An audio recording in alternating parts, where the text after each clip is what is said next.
Bonjour, c'est Pauline. Bienvenue sur mon Lunoscope, la vidéo qui vous met en phase avec les énergies de la Lune. Vous allez découvrir votre guidance lunaire d'aujourd'hui afin de vivre pleinement cette journée et puis les influences astrologiques des autres planètes sur la Lune aujourd'hui et enfin votre défi du jour. Et puis, comme tous les vendredis, à la fin de la vidéo, nous aurons votre surprise qui s'annonce du week-end.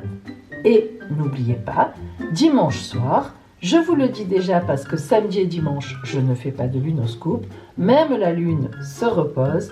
Donc dimanche soir à 18h30, eh bien, nous aurons notre live dans lequel je réponds directement à votre question. Ce sera un live normal, donc vous me posez une question avec votre date de naissance et j'essaie de répondre au plus grand nombre de personnes. Voilà. Nous sommes vendredi 26 juin. Joyeux anniversaire au cancer de ce jour et bonne fête Anthelme. Alors Anthelme, je n'en connais pas. Ce sont les hasards du calendrier. Bien. Vous savez que, donc, on l'a dit, il y a la surprise du week-end, il y a dimanche soir, il y a le live, et puis surtout, là, on a notre guidance, nos deux guidances, entre la lune dorée et la lune rose. Vous allez choisir celle qui vient vers vous, celle qui vous inspire le plus. Attention, nous commençons.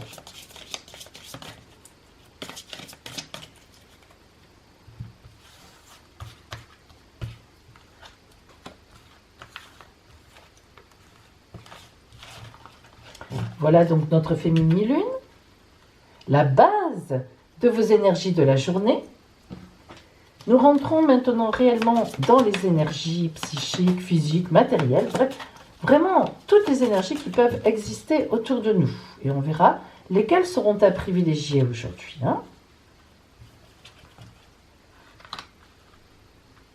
Voilà. Le côté strictement relationnel. Qu'est-ce qui va se passer dans notre vie au niveau relationnel? Alors ça peut être le domaine amoureux, nos rapports avec les autres, au travail, peu importe.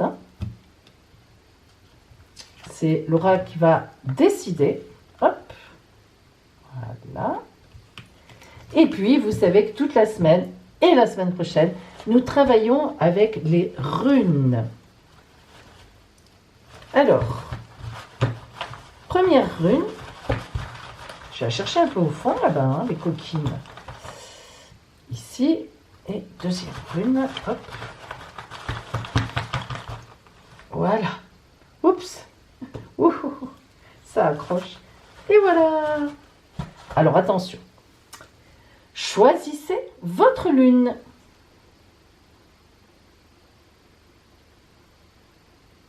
Bien. Aujourd'hui, si vous avez choisi la lune rousse, se purifier. Ah, eh bien écoutez, vous allez avoir tout le week-end pour ça. Ça va être bien. Et d'ailleurs, ça tombe très très bien parce que dimanche, donc ce dimanche qui arrive, nous rentrons dans le premier quartier de lune. Donc là, on monte vraiment vers la pleine lune. C'est la dernière semaine avant la pleine lune à partir de dimanche. Et donc là, on est vraiment sur, effectivement, une purification pour laisser exploser cette pleine lune de la prospérité avec nous. Alors, se purifier, eh bien, c'est vraiment faire appel aux énergies que l'on a en soi. Alors, se purifier, c'est quoi? C'est se nettoyer. Se nettoyer, on fait comment? Déjà, on peut boire beaucoup d'eau, évidemment, si ce n'est pas contraire à votre santé. C'est rare, mais il peut y avoir des cas de contre-indication. Donc, si vous pouvez boire de l'eau, si c'est autorisé par votre santé, je veux dire, déjà, vous buvez 1 litre à 1,5 litre d'eau par jour. Si vous pouvez même vous faire une petite tisane et vous en prenez toute la journée, moi, c'est ce que je fais. Je prends, vous vous en doutez, de la tisane de sauge, mais je rajoute aussi quelques autres plantes dedans. Et donc, ça, c'est très bien. Vous faites une petite cure comme ça, déjà sur une journée, ce sera déjà pas mal. Ensuite, eh bien sûr, ça, c'est le côté physique. Mais il y a le côté spirituel, le côté personnel. Alors là, se purifier, c'est aussi se dire, quelles sont les idées qui m'ennuient en ce moment? Qu'est-ce que j'ai en tête qui me porte préjudice? Qu'est-ce qui me fatigue en ce moment? Qu'est-ce qui me contrarie en ce moment? Et franchement, c'est bien de se dire ça, parce que souvent, quand vraiment on se fait une liste de ce qui ne va pas, ou de ce qu'on pense qui ne va pas, eh bien, on se rend compte qu'en fait, c'est pas aussi pire que ça. On se dit, oui, mais dans le fond, bon, c'est vrai, mais enfin, je suis pas la seule, ou alors, bon, bah, c'est comme ça en ce moment, mais je sais que ça va passer. Donc déjà, se purifier aussi, c'est arriver à, dans sa tête, à aller vers les choses qui nous enquiquinent, qui nous posent vraiment de vrais problèmes, y réfléchir quelques secondes, et puis, non pas y trouver des solutions, mais se dire, bon, est-ce que c'est déjà vraiment essentiel? Parce que souvent, vous savez, on se fait des problèmes avec des choses qui ne sont pas réellement essentielles dans notre vie. Après, si ça l'est, ben on se dit, bon, c'est vrai qu'en ce moment, il y a ça, je dois en tenir compte. Bon. Ça, déjà, vous voyez, c'est une deuxième façon de se purifier. Et puis enfin, se purifier, c'est aussi refaire appel à ses guides, à Dieu. Hein. Ça dépend qui vous croyez, en son enfant intérieur, donc en soi, à un saint, une sainte, enfin, peu importe. Vous faites appel à quelque chose qui est en vous, en quoi vous croyez, même si ce n'est qu'en vous, et bien, mais bien sûr, pourquoi pas. Et vous remplissez, vous faites une petite prière, soit à vous-même, reprends ta force, allez, on va y arriver, etc., soit à votre guide, aide-moi, là. Et donc ça, c'est important. Dans la journée, vous faites ça 3-4 fois, voilà, vous essayez de vous remettre en vous-même. Si vous êtes chez vous, évidemment, c'est plus facile. Si vous êtes au travail, c'est un peu plus compliqué. Essayez de choisir au moins une petite plage horaire dans la journée où vous pouvez ne serait-ce que fermer les yeux et personne ne vous en voudra de prendre 5 minutes de repos pour vous-même et où vous pouvez aussi travailler comme ça rapidement. Alors les énergies qui vous entourent aujourd'hui justement, le partage et la naissance. La naissance, c'est une évidence. Lorsqu'on se purifie, lorsqu'on travaille comme ça, eh bien évidemment il y a une naissance, une nouvelle naissance. On renaît à quelque chose. Alors, ce n'est pas une grande naissance sur une journée comme ça, mais quand même, quand on boit de l'eau, quand on a décidé de purifier son corps, quand on fait un peu un régime, je parle manger plus sainement, un peu moins, enfin bref, qu'on fait un peu brûler ce qu'on a dans le corps, justement, les réserves, parce que c'est pas seulement pour maigrir, évidemment, c'est bien de maigrir si on est un peu enrobé, voire même si on a un surpoids. Bien sûr que c'est bien, on est content, etc. Mais c'est aussi toute la symbolique de brûler tous ces excès. Avec le confinement, moi je vous avoue que j'ai pris 5 kilos. Hein. Non mais c'est vrai. Donc c'est aussi un peu les excès qu'on a fait, qu'on a eu en hiver. Vous savez, on a tendance à se protéger. Hein, voilà, on mange. Bon, et puis ça c'est nos idées des cavernes hein, qui nous restent comme ça. On fait des réserves. Hein, voilà. Bon, mais n'empêche que c'est vrai qu'au printemps, c'est vrai qu'il faut essayer de brûler un peu tout ça, de se purifier, pour attaquer l'hiver prochain, et puis recommencer. Oh là là, quelle chance. Bien. Allez. Donc, le partage, bon, c'est facile. Le partage, c'est vrai qu'on est des êtres humains. Les temps d'égoïsme sont importants. Comme là, c'est un temps de retrait sur vous-même. Il n'est pas question, pour l'instant, là, dans certains instants, de tenir compte des autres. Il faut tenir compte que de vous. Mais évidemment, l'oracle vous dira toujours que quand on fait une recherche sur soi, quand on fait une purification, quand on fait une méditation, quand on fait une prière, après, il faut s'ouvrir aux autres, s'ouvrir à l'autre. Parce que tout ce qu'on fait là, quand on se purifie, quand on médite, quand on prie, il faut que ce soit tourné vers les autres. C'est nous-mêmes, mais avec les autres. Ça, c'est très important. Il ne faut pas que la finalité soit égoïste et strictement égoïste. Il faut une petite part d'égoïsme au départ, mais parce qu'on a besoin d'être bien, pour justement s'ouvrir, mais après, il faut porter cette parole aux autres, il faut s'ouvrir. Alors, relationnellement, voyons ce que vous avez. Ah, love, love, la la la la la, l'amour. L'amour, et bien voilà, vous êtes dans l'amour. Alors, vous voyez que cette purification, ça va, ce retour sur vous-même, ça va vous permettre de prendre un grand bol d'amour. Alors, déjà, symboliquement, certainement spirituellement, de l'amour de vous-même pour vous-même, mais ouais, c'est important. Et ensuite, eh bien, quand vous allez être bien, vous allez transporter de l'amour autour de vous, de la gaieté. Tiens, comment vas-tu toi aujourd'hui? Et vous allez voir que vous allez avoir du coup des retours d'amour. Mais oui, vous savez, c'est ça. Hein, quand, si on est là, qu'on fait la tête, moi, oh là, t'as pas l'air bien toi aujourd'hui, oh là là, t'as une sale tête. Franchement, on n'a pas de retour sympathique. Mais quand on est là, comment vas-tu? Bon, tu vas bien toi en ce moment? Alors qu'est-ce qui t'est arrivé ces derniers temps? Qu'on s'intéresse, etc., qu'on s'ouvre, hein, après s'être purifié soi-même, après avoir fait un peu un point, c'est important. Et évidemment, on est dans l'amour, c'est des démarches d'amour, ça. Alors, on peut même faire une belle rencontre aujourd'hui de quelqu'un que peut-être on n'aurait même pas cru, mais après une purification, parfois, quand on revient un peu en son enfant intérieur, ben, il y a des critères qui changent un peu. Quelle rune va vous aider aujourd'hui? Regardons cela. Ah, c'est la rune Éoise. Éoise, ça veut dire le flux, hein, c'est-à-dire les mouvements, ce qui vient, ce qui repart, le flux, le reflux, c'est le mouvement. La rune Éoise, elle est vraiment associée en fait aux chevaux, c'est la mobilité. Hein, parce que évidemment, à l'époque, on se déplaçait en cheval. Donc, la rune de mobilité, ça représente le cheval. Et puis, le cheval dans sa splendeur, dans sa grâce, etc. Alors, en fait, le cheval, durant l'époque païenne nordique, hein, puisque les runes viennent vraiment des pays nordiques, ces animaux étaient vraiment consacrés aux dieux. Hein. C'est vraiment, en plus, ils tiraient leur présage des chevaux. C'est incroyable, mais c'est vrai. Alors, en fait, cette rune Éoise, elle nous parle de notre chemin de vie. Donc, vous voyez que ce n'est pas pour rien qu'elle tombe chez vous, puisque vous avez effectivement se purifier. Et c'est vrai que lorsqu'on se purifie, eh bien, on retrouve, en fait, c'est pour retrouver son vrai chemin de vie. C'est-à-dire, qu'est-ce que j'ai sur ma route? Qu'est-ce qui m'attend? Et, attendez, on fait un petit peu, hop, voilà. Oh, c'est malin, hein. Alors, qu'est-ce que j'ai sur ma route? Qu'est-ce qui m'attend? Et comment retrouver véritablement ma vraie route, hein, parce qu'elle est forcément quelque part. Alors, une fois qu'on a réfléchi sur cela, c'est-à-dire comme on l'a dit tout à l'heure, et pour vraiment retrouver son enfant intérieur, eh bien, on sait que justement, Éoise nous empêche de tourner en rond. Vous savez, des fois, on est là, on dit qu'est-ce que je vais faire, qu'est-ce que je vais faire, qu'est-ce que je dois faire, hein, quand on est un peu victime comme ça de circuits, de notre pensée, de choses qui arrivent comme ça, et même des événements matériels à l'extérieur. Alors, Éoise, c'est vraiment presque une thérapie. Lorsqu'elle arrive, elle nous aide à y voir clair. Voilà ce que représente pour vous Éoise, donc vraiment donc aujourd'hui. Vous aider à y voir clair, un chemin d'amour, une renaissance, une naissance, partager tout ça et faire le point en vous. Si vous avez choisi la lune dorée,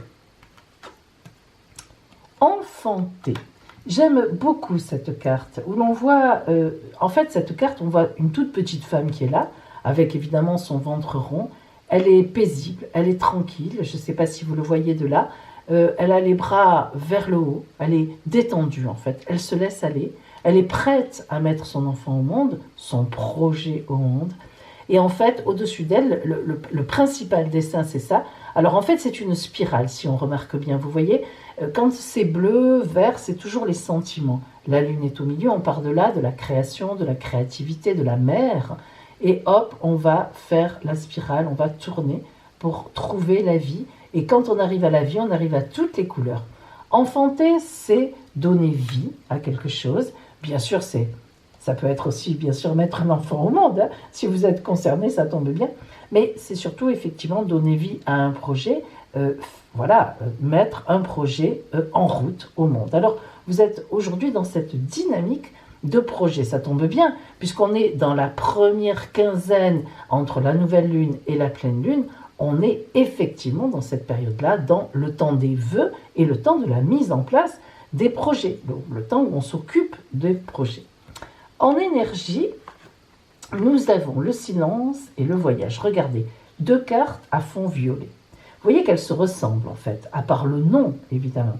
Mais lorsqu'on a les cartes violettes qui sortent comme ça, avec le gros fond violet, là, le fond un peu tourmenté, violet foncé, violet clair, pas comme celui-là, mais celui-là, eh bien ça veut dire que on est dans un voyage spirituel, intellectuel, et on est dans un silence, effectivement, qui nous amène à cela. Alors, enfanter, il y a quand même là l'idée, vous le savez, quand même d'être un peu centré sur soi-même. Lorsqu'on met un enfant au monde, les femmes le savent, les mères le savent, ou lorsqu'on met un projet au monde, on est quand même assez dans l'égoïsme. C'est notre projet, c'est notre bébé, comme on appelle les projets aussi, c'est notre enfant. Donc on est quand même centré. C'est pas de l'égoïsme, mais on est recentré sur soi-même, ne serait-ce que pour protéger l'enfant ou le projet. On protège, on garde, hein, voilà, on y tient. Eh bien, on est dans le silence. Souvent, je ne sais pas si vous avez remarqué ou si vous avez pu voir une femme qui vient d'accoucher et à qui on a mis son bébé sur le ventre. Alors, elle a quelques larmes. Souvent, c'est vrai que on est assez dans l'émotion, mais il y a un grand silence. À peine une petite parole, mais même après, pas tout de suite. Elle regarde son enfant qui est là, comme ça, sur elle. Elle se penche comme ça.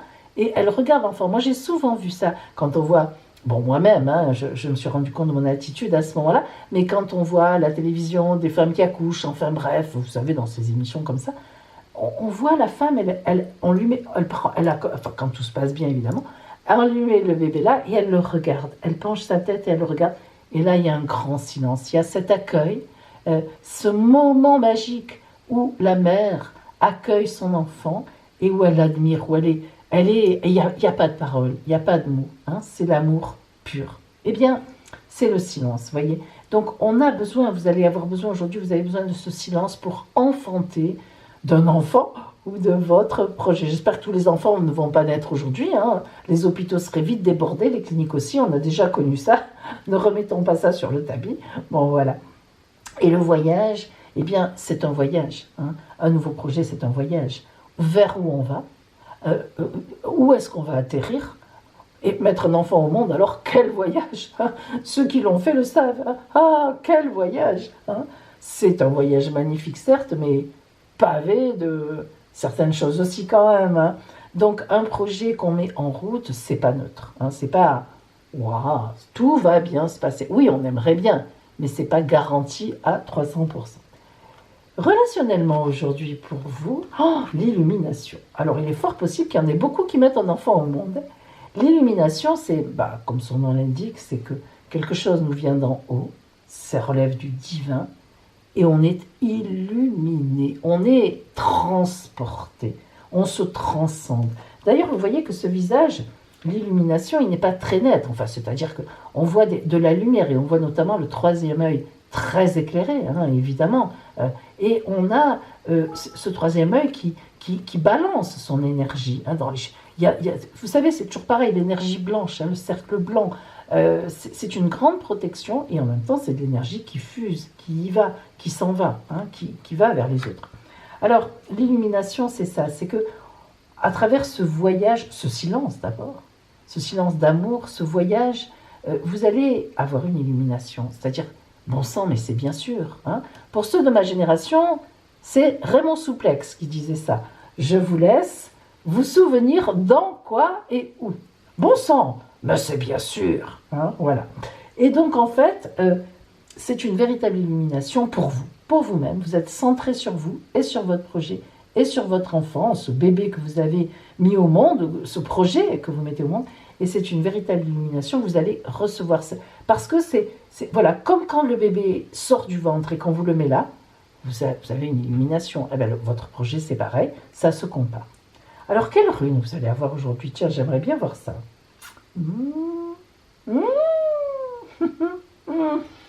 Manaz. Alors, vous allez voir que Manaz, elle vous rejoint, justement, sur le projet. Vous allez comprendre pourquoi. Manaz, c'est l'homme. Tout simplement l'humanité.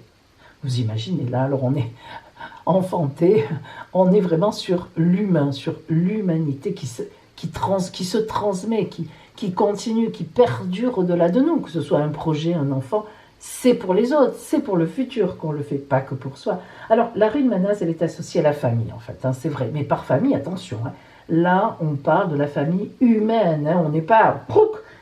Ça existe aussi, mais c'est vraiment, il faut entendre aussi bien les liens de sang, de cœur, la famille, on est dans l'humanité. Lorsque Manaz vient à vous, c'est que vous avez un projet dans l'humain, vous avez un projet pour les autres, pour l'humanité. Hein, voilà.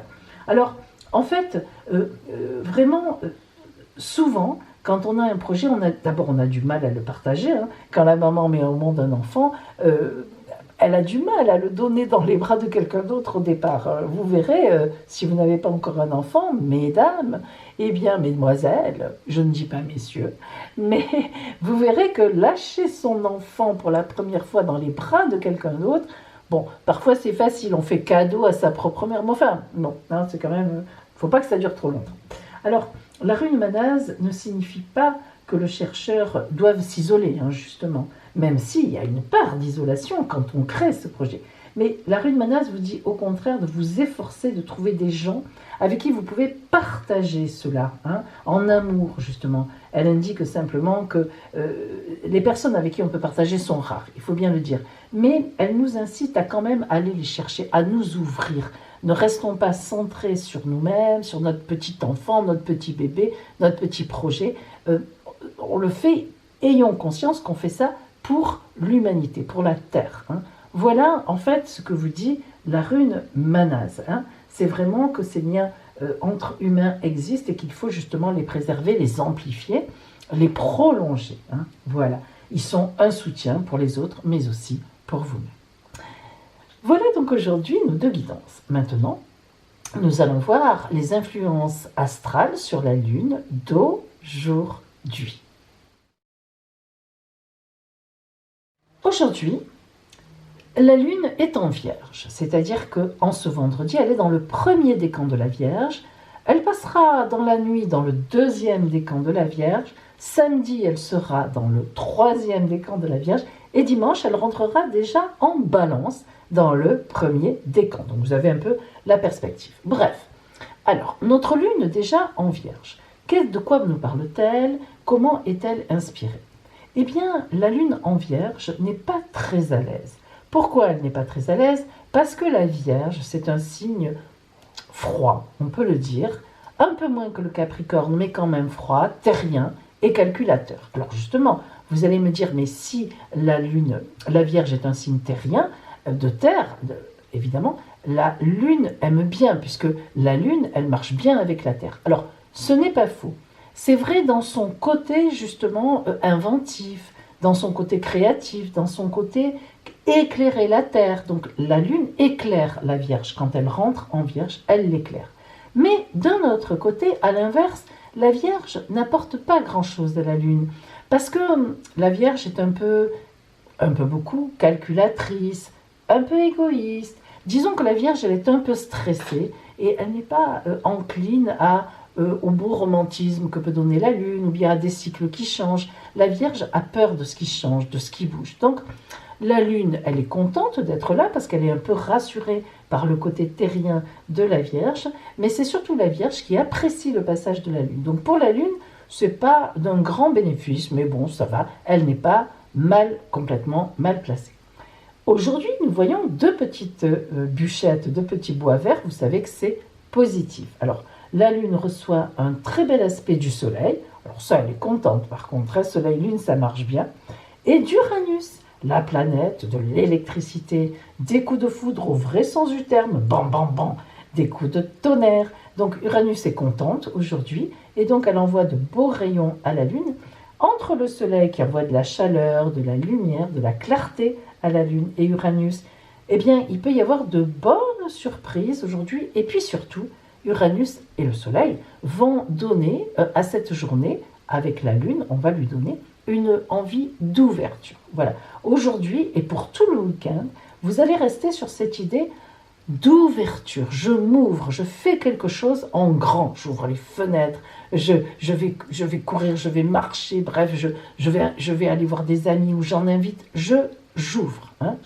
Alors, c'est vraiment une journée pour faire face au monde, pour faire face aux autres, pour se mettre en face. On est de bonne humeur, on est bien, on brille, on a de la chaleur en nous, on est tranquille, on s'attend même à avoir une bonne surprise. On est bien, quoi, on est bien, on se sent bien.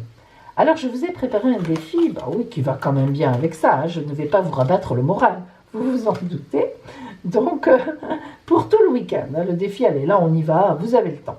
Alors, vous allez penser à quelque chose qui vous ennuie, qui vous titille un peu en ce moment, qui vous perturbe, et vous allez lui trouver un côté positif. Bon, oui, voilà. un truc, vous savez, par exemple, oh là là, je dois faire ci. Eh bien, d'accord, ça m'enquiquine, ça m'ennuie. Eh bien, je trouve un truc positif là-dedans. Oui, c'est vrai, je dois faire ça, mais par exemple, ça va faire plaisir à telle personne, ou bien, je sais pas, moi, vais, mais finalement, ça va m'aider pour la suite, en fait, etc. Voilà, quelque chose qui vous... Vous êtes comme ça, vous reculez un peu, vous savez, eh bien, vous allez vous dire, bon, il y a forcément un côté positif, il y a un truc, même peut-être pour plus tard. Ben, je vais le trouver, je me le dis, et du coup, je pense que, vous voyez, je vous mets de bonne humeur pour faire même les choses que vous n'avez pas envie de faire. C'est-il pas beau avec Pauline, tout ça? Voilà, les amis. Et bien maintenant, évidemment, nous avons notre surprise du week-end. Et ça, c'est tout de suite.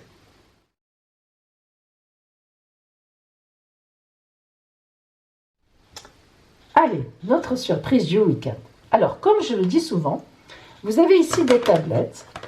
Et ces tablettes, alors c'est moi évidemment, vous vous en doutez, qui les ai faites, qui les ai découpées. Et vous voyez les dessins qui sont dessus, qui représentent donc nos surprises d'aujourd'hui.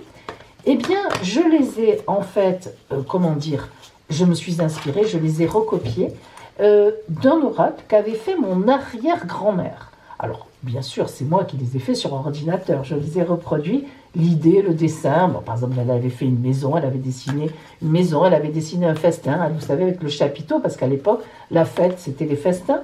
Elle avait dessiné un train pour le départ.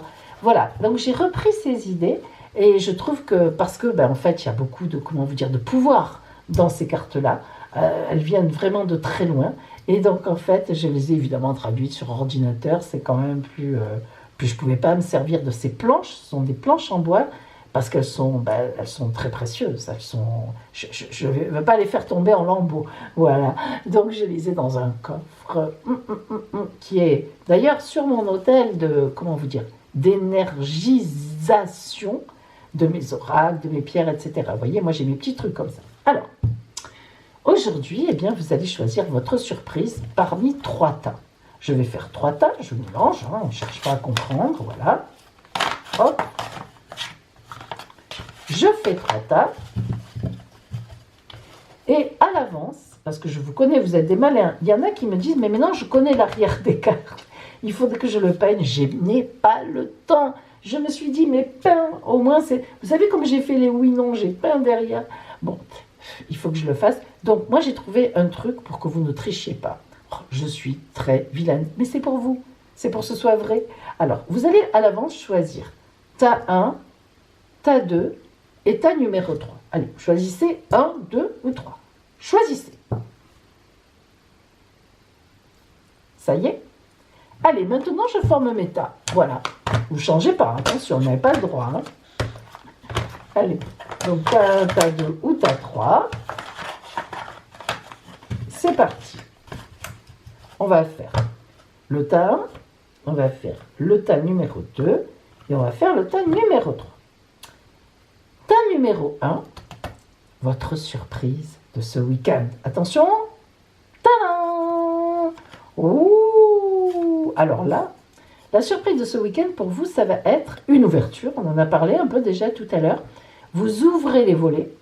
Et vous allez avoir quelqu'un que vous avez envie de voir arriver sur votre route. Alors, ça peut être un message, un coup de téléphone, une personne qui arrive carrément, une bonne nouvelle. Vous avez une surprise qui vient de l'extérieur parce que vous avez ouvert les volets. Tas numéro 2. Tadam! Un petit voyage. Je vous envie. Moi, je n'ai rien prévu ce week-end.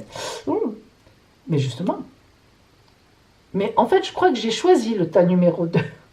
Et tas numéro 3. Tadam! Ah, alors là, elle ne paye pas de mine. Elle ne paye pas de mine. Mais si vous saviez la puissance qu'elle a, le vent vient vous souffler quelque chose, vous susurrer une intuition à l'oreille. Mais en fait, c'est une surprise parce que vous allez avoir une idée de génie. Ah oui, vous allez avoir une bonne idée, vous allez voir. Une idée qui va vous emmener très loin sur votre route. Voilà pour vous les amis, en ce week-end. Alors je vous souhaite évidemment un très bon week-end. J'espère qu'il va faire beau quand même, parce que allez, ça y est, on va vers le beau temps, enfin en tout cas vers le temps estival. Et puis je vous dis donc à lundi. Et n'oubliez pas que dimanche soir, il y a le live à 18h30. À lundi.